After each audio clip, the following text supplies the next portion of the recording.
We were in South Dakota, Minnesota, and Louisiana. We worked a lot with homeless, a lot with the youth, and a lot of street evangelism. We drove into South Dakota, it was like 8 p.m. maybe, and then we just went straight into ministry. Everything that we learned during lecture phase, it kind of just like, it was like as soon as we got there, it picked up, and it was like teaching people everything that we've learned. Just coming directly from learning about God and learning all the deep details about Him to let it flow out of me. Man, it goes so much deeper when you put it into action immediately. We actually have something to offer, and like just being able to like pour out on these people. Everything we just received from this DTS, everything we learned, it was just sitting there. It helps me want to, just push more into how I want to live it out.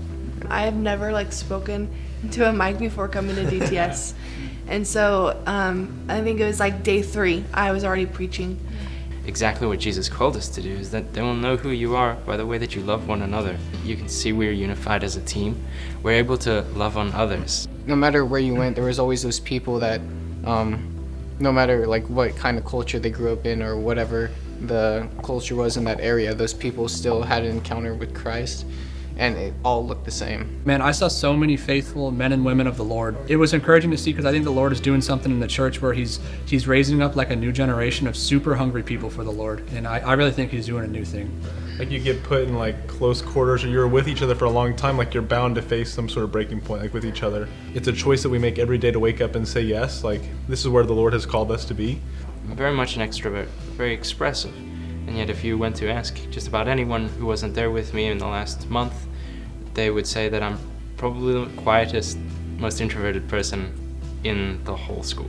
And that came from a lot of lack of being able to be vulnerable. So my breaking points came incrementally where I really had to just tear off that perception, worrying about perception. So being able to come and be open, to get excited, to live free now. I'm free to dance, I'm free to sing, I'm free to express, and those are things that no one else would have seen me do. I experienced closer relationship and being able to share things that I haven't even been able to properly share with my own family. And that, I think, is where I've really grown in loving these people. None of us stayed down when we broke. We all chased after God again, and we'd chase after each other too if there was something wrong. It's just such a beautiful thing to see in everyone here. I remember our first worship session. I felt like I did an awful job, but everybody was just hyping me up and telling me you did good, continue to go. A lot of things that helped the breaking point was the support you gained from your team, from your family. I remember like day 2, we were at a ministry and I was talking to a lady, and I look out at the corner of my eye and I see Adam like, yes, she's got her. And as they were like watching me like kind of go after this girl and talk to her, and yeah, I felt like loved from that moment of just like, man, my team has got me.